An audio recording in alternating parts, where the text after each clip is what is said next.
C'est vraiment une douleur cinglante. Elle vient comme ça, sans prévenir. Je ne sais plus combien de médecins j'ai vus. Des migraines? Les antalgiques ne font rien. Des céphalées de tension? Bah voyons, je vais bien la plupart du temps. Mais ça me frappe soudainement. Ça me frappe juste derrière l'œil. Ça m'attaque comme une sorte de petit démon qui poignarderait ma rétine avec un pic à glace. Il arrive sans prévenir, sans pitié et sans remords. Il m'a attaqué alors que j'étais au volant. J'ai percuté une voiture qui était garée plus bas, et ça m'a valu d'être poursuivi en justice. Ce n'est vraiment pas juste. Ce n'était pas ma faute. Quand il m'attaque, mes yeux larmoient et mon nez coule. Je n'y vois plus rien, moi. Tout ce que je ressens, c'est cette douleur perforante, furieuse, comme s'il essayait de m'arracher l'œil. C'est arrivé une fois à mon travail. J'ai crié, et tout le monde pensait que j'étais fou. Il m'aura suffi d'un unique écart par rapport à la norme pour qu'on me colle l'étiquette de cinglé. Personne ne me comprend. Je ne peux plus dormir, je ne peux plus travailler, je ne peux plus conduire non plus. J'attends juste que le démon attaque. J'ai essayé des traitements, j'ai fait tout ce qu'on m'a dit.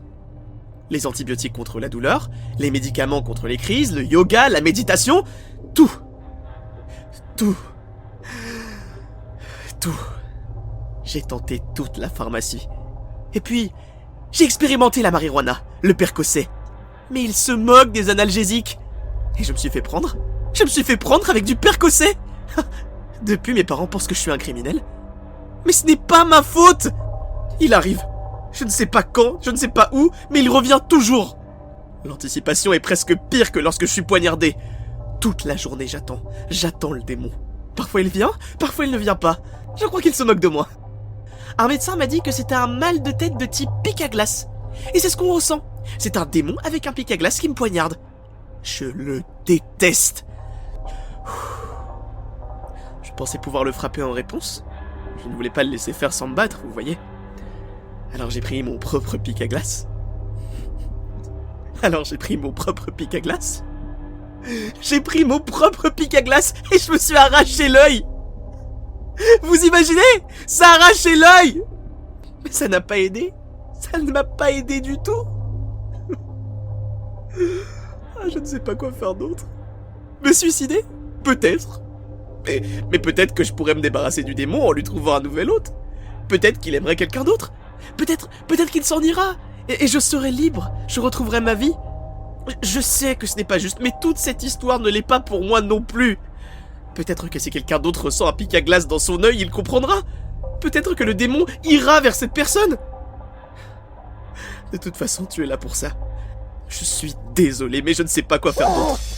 S'il te plaît, arrête de te débattre. Ça ne fera qu'empirer les choses.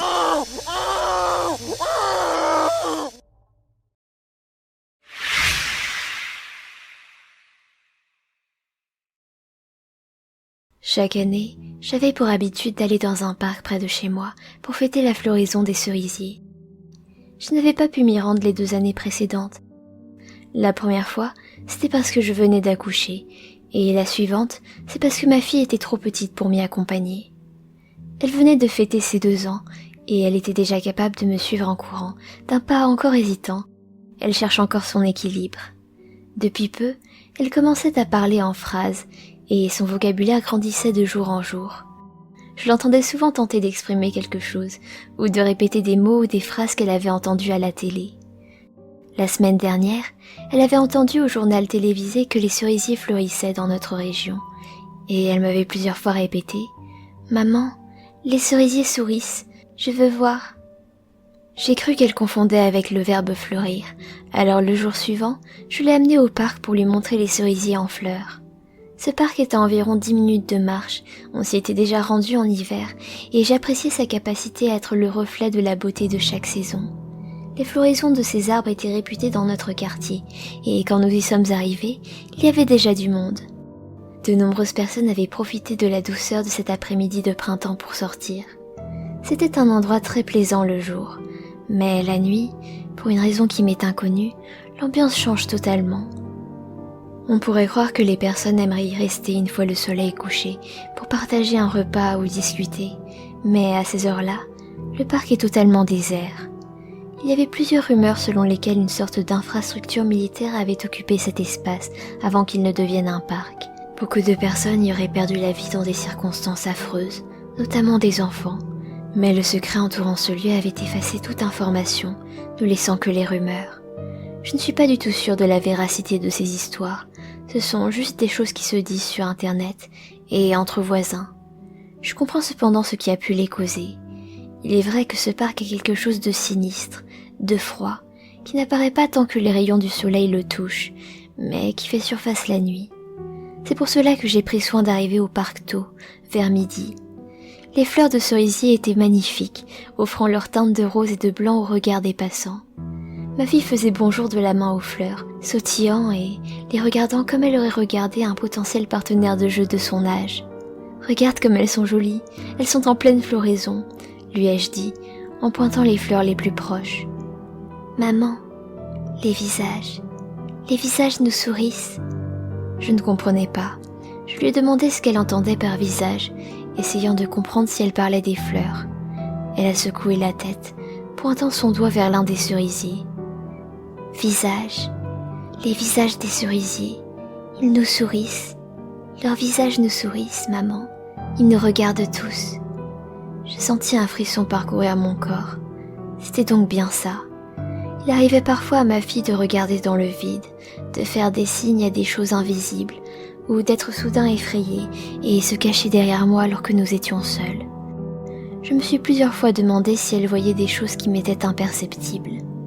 J'y repense souvent. Peut-être que ce jour-là, en regardant les cerisiers en fleurs, ma fille a pu voir de nombreux visages lui sourire.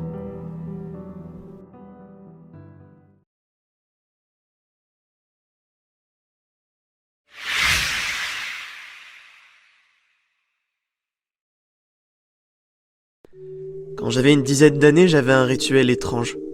En fait, on pourrait même dire que c'était terrifiant et que j'étais complètement cinglé. Pour tout expliquer depuis le début, j'avais des poupées en porcelaine. Certaines m'avaient été offertes et d'autres m'avaient été données par ma sœur. Quoi qu'il en soit, j'avais une peur bleue de ces poupées. J'étais terrifié à l'idée qu'elles prennent vie pour me tuer. Bien sûr, avec le recul, ça semble totalement stupide. Pourtant, je vous assure qu'à l'époque, j'en faisais des cauchemars.